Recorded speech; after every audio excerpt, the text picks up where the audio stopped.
In Ogoni village during sunset, the sun sets over the lush but troubled landscape of Ogoni. A serene yet tense atmosphere hangs over the village. Anita, late 20s, strong-willed, compassionate, walks along the narrow path between the village's huts, holding a basket of herbs she just gathered.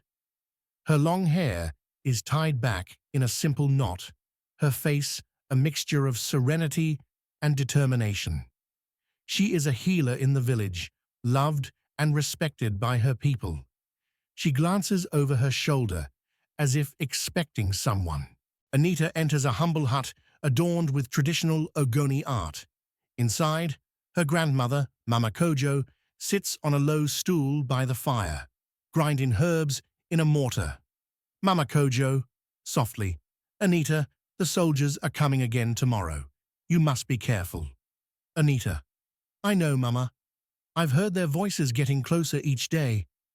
Mama Enzo's weathered hands pause in grinding the herbs. Mama Kojo, "The soldiers come with lies and promises. You must not let them fool you, my child." Anita looks down, conflicted. She knows what her people face, but there's a part of her that doesn't want to believe all the rumors. She looks out the window, toward the village gate. A group of armed soldiers, led by Captain Sul, 30s, tough but weary, march into the village. Their presence causes the villagers to recoil in fear. One soldier notices Anita standing near a hut and gestures for her to approach. "Soldier, roughly, you, the healer. Come here." Reluctantly, Anita steps forward, her heart pounding. Captain Sul watches her with a guarded curiosity. He's been in this village many times, and though he has seen the pain inflicted on the people, something about Anita intrigues him. The village square. Day. The village square is tense as the soldiers gather with the elders of the village. Anita is standing at the edge, watching the exchange with suspicion. Captain Sul approaches her. "Captain Sula, you heal people, don't you?" Anita, "I do. But I heal those who are hurt by sickness, not those who cause it." He raises an eyebrow, amused, but also impressed by her sharpness. "Captain Sul, you don't fear us?"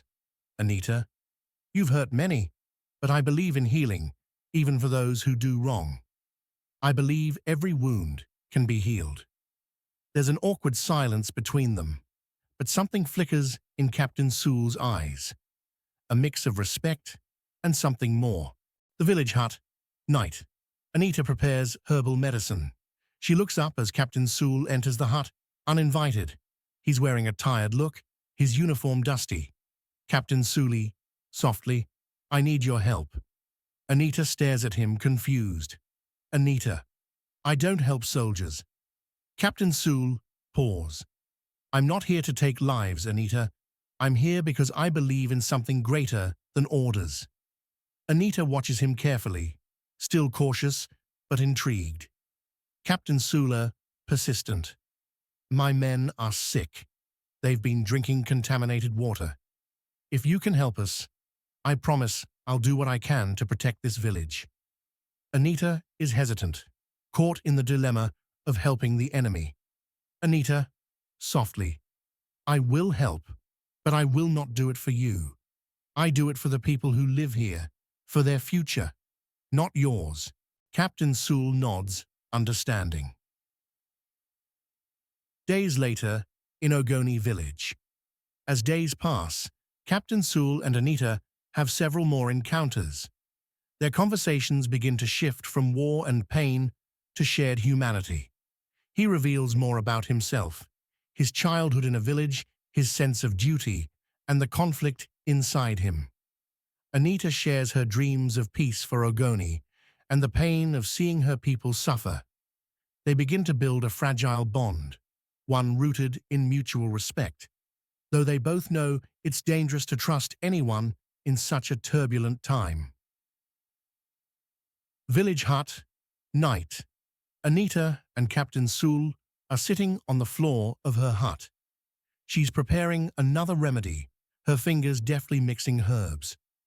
There's a charged silence between them. He suddenly looks at her, his voice low and sincere. Captain Soul, I want to leave this place. I want to be free of this war. Anita, looking up surprised, leave? The soldiers, your men, they won't let you go. Captain Soul, I don't care about them.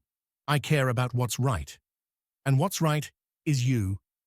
Anita's heart races. She sees the vulnerability in his eyes, but doubt and fear linger in her own heart. Village Square. Day, the situation in Ogoni grows worse. The soldiers are becoming more aggressive, and the villagers are organizing protests. The tension is palpable. Captain Soul visits Anita one last time before the impending conflict. Captain Souli, I'm going to speak with the elders. We need to talk, negotiate.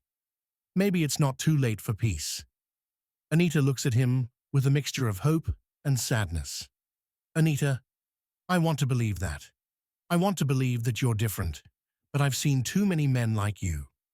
Captain Soul takes her hand, his grip firm, yet tender. Captain Soul, trust me, Anita. I'm not like the others. I'll prove it. But as he walks away, a shadow of doubt crosses Anita's face. Village outskirts, night. The night is tense. The village is awakened by the sounds of gunfire in the distance. Anita is standing near the village outskirts, her heart sinking. She hears the sound of boots crunching against the earth. The soldiers are approaching. A group of soldiers, led by Captain Soul, enters the village under the cover of darkness. They begin to round up villagers. Anita watches in disbelief. Anita yelling, "No, what are you doing?" Captain Soul sees her and approaches with a grim expression. Captain Soul, quietly, I didn't want this, but orders are orders, Anita. Anita, bitterly, you said you were different. You promised me. Captain Soul, I am different, but I can't betray my men. I can't betray my country. This is bigger than us. The soldiers begin to tie up the villagers. Anita struggles, trying to intervene, but she's pushed aside. The betrayal stings deeply. The man she trusted, the man she believed in, has become just another cog in the machinery of war. Ogoni Village, dawn. The next morning, the village is in ruins.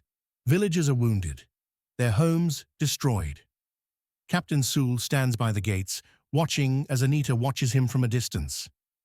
She doesn't say anything. Her face is a mask of hurt and anger. He walks towards her, but stops just short. Captain Soul, softly, I'm sorry, Anita. I never wanted this to happen. Anita's eyes are filled with tears, but her voice is steady. Anita, you were never different, Captain Soul. You were just like them. She turns and walks away, leaving him standing alone in the silence of the ruined village. His face is full of regret, but it's too late. Ogoni Village, sunset. Anita standing alone at the edge of the village, looking out at the horizon. The sun is setting on the village, but the shadows of betrayal loom large. Thank you for watching. Kindly like, subscribe, and share.